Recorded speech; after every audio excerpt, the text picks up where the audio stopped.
Yes! Totoo na ba to? Ayan. Oh, Totoo na to. totoo na to. Totoo na talaga Liwanag to na. kasi lumalaban tayo at lumalaban si Angel dahil three-chair turner siya. Uy, Yes, alam three-chair mo, turner. sa Oh, sobrang ganda ng performance niya, oh. pati yung wifi ko nagulat eh. Nagulat sa Totoo. ganda ng tunog ng boses niya at sa pag-ikot ng ating mga coaches. Oo nga, napastop sila. Kaya naman mga team online dyan, gamitin ang hashtag natin for today na hashtag TBT3Vibe. Kasi kailangan niyo pong hulaan kung sinong coach ang pinili ni Angel. At syempre habang inaantay namin ang mga tweets ninyo, gusto rin namin pasalamatan si Princess na nag-audition kanina na inabutan natin ng resume, di ba? Oo. Yes.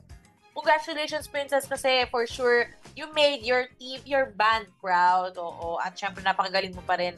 At gusto ka namin makita sa mga susunod pang mga competition. For sure, marami ka pang masasalihan na magagandang mga, may mga gandang opportunity rin katulad itong The Voice Teams, di ba? Tama. Never give up, Princess. I am sure kami ni Ate Lorraine mo, we will see you soon. We will see you. Yes, oo, Laban. na-LSS kami sa'yo eh. One-way ticket, one-way ticket. Gano'n kami noon. Kasi yun yung pinapractice ng banda Yun habang yung nag-aantay rehearse ng... ng banda nila. Oo. Oo. Tapos kami gumagano kami sa likod, nagtatago. Paano? Pabulong lang kasi Ay, hindi. Ikaw bawal lang maingay. gumaganon. Ay, ako lang ba yun? Sige na nga, ako na lang yan. Grabe Ikaw naman. lang gumaganon. Pero Pero, magbasa muna tayo ng tweets dyan. May nabasa ako, sabi ni Jaylin, grabe yung tawa ni Jeremy. Sunflower po kasi, Lorraine, hindi sunshine. Sa mga hindi po tama. nakakaalam, Tama. sunshine po kasi yung next song ni Jeremy. Hindi. Hindi rin. Ay, hindi ba? So, sorry. Yung wifi na lang talaga yun. Yun na talaga. Hindi, gusto ko muna magpasalamat sa lahat ng Germanians din yung mga supporters ko na nagtutweet mula kanina pa hanggang ngayon. Maraming salamat dahil sa inyo nag-trending po tayo kanina during ASAP natin to at sana mag-trending po Taray! tayo gamit ng ating official hashtag para na hashtag TBT3Vibe. Pero Lorraine, ano yung mga ibang tweets dyan? Ito, sabi ni Nathaniel Gonzaga, happy birthday sa the next Denise Julia ng Pilipinas. Ang Sino masasabi yun? ko lang po, Sino? ako daw. Ay, Ang ikaw? masasabi ko lang ay Deins Julian po ako. Deins Julia. Ako po yun. Hindi po ako si Deins talaga. Tsaka si Denise Julia, taga Pilipinas din eh. Oh, hindi mo alam. Lahat ng variant ni Denise Julia, tiga Pilipinas. Okay. Variant kasi ako eh. Variant. Mario, ewan ko ano pa yung mga nakikita mo? Ayan, tingnan natin ang iba pang tweets. Pero ayan, sabi ni si Camille, grabe naman, ang ganda po ni Chunli at ang fresh po ni Jeremy G. Yan ang sinasabi kong tunay.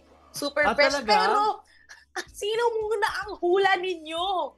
Sino coach ang pipiliin ni Angel? Hindi yan yung tanong namin. Sino yung coach ang tanong namin, mga kapamilya, mga kapatid, mga ka-A to Z. Kaya mag-tweet po kayo using our official hashtag TBT3Vibe para malaman po natin sino sa tingin ninyo ang pipiliin ni Angel. Ako sa tingin ko, with the style of Angel's voice, feeling ko pwede siya sa Coach Martin. Oh, Coach Martin. Ako naman, feeling ko kay Coach Bamboo. Yun ang Bakit hula kay Coach ko. Bamboo? Kasi yung sa tunog kasi ni Angel, parang ano na siya eh, parang okay na siya sa musicality niya. Parang alam na niya kung ano yung para sa kanya ng mga kantahan. Eh, di ba Yung yun yung mga gusto ni artistry. Coach Bamboo? Oo. Yung artistry ng Totoo. artist. Sabi ni It's Showtime na palagi nanonood. Wow, 3-chair again. Totoo, di ba? Pangalawa na yan today. Yes, maraming Congratulations. salamat. Thank you so much for tweeting throughout the show. You guys are the best, mga Germanians. Thank you so much. Lorraine, Yes. gusto kita i-congratulate sa coffee shop ninyo. Ay, thank you. Oo, i-promote mo naman ng quick. Totoo, i-follow niyo po at Enjoy Your Coffee PH. Nandyan lang po kami sa may Kamunding. Tihener and K. Second Kinezo. Basta yun. Oh, di ba hindi mo din alam? Di ba? Hindi ko na. Napaisip ko, ano nga ba yun? Kalimutan ko.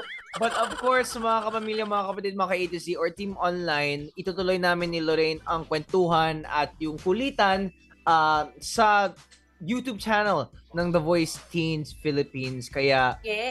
lipat po muna kayo doon after ng episode natin for tonight. Oo, para Para marinig nyo mapanood naman din kaming ang interview. magbungangaan ni Jeremy. Doon kami Pero Lorraine, meron akong tanong sa'yo mamaya sa The Voice Teens Philippines YouTube channel. Kasi Okay. ito na makikita natin kung sino pipiliin ni Angel. Ito na The Voice Teens Season 3 as Lorraine and I continue sa The Voice Teens DGTV. We'll see you